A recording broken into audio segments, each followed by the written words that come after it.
বিশু ভাই, তুমি এই জায়গায়? তুই কি ভাবছস আমি জেলে পয়সা গুলা মরুম? ওই তুই জানোস না, বিটলা বিশুরে আটকায় গেলাম তো জেলে দুনিয়া আজ নাই। তোর তো মরণের চুলকানিতে মলম লাগাই দিমু। তুই কি ভাবছস আমার চান্দানা দিয়া আমার জেলে পাঠায়া তুই বাইচা যাবি? ওই ছোট ভাই, মেশিনটা কই আমার লুট করতো।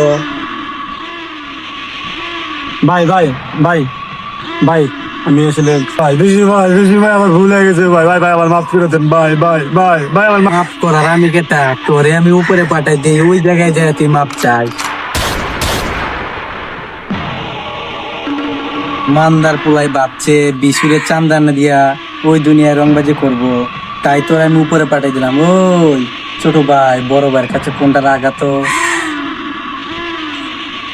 বড় ভাই, সালাম আলাইকুম। ওয়ালাইকুম আসসালাম। ওই মান্দার পোলা কন্ট্রাক্টরে তো আমি খাইয়া দিছি, নাকির পুঁতে আমারে চান্দা দিব না, ওই কন্ট্রাক্টারই করব। আপনি বিষয়টা দিয়ে কিন্তু। হ্যাঁ হ্যাঁ, আচ্ছা বিশু, ঠিক আছে, এই বিষয়টা আমি সামলাই নিতেছি। তুমি সন্ধ্যার সময় একটা মিষ্টির কার্টন পাঠাই দিও আমার বাসায়। সানডে পাইছে রে সানডে মানডে লস কইরা দে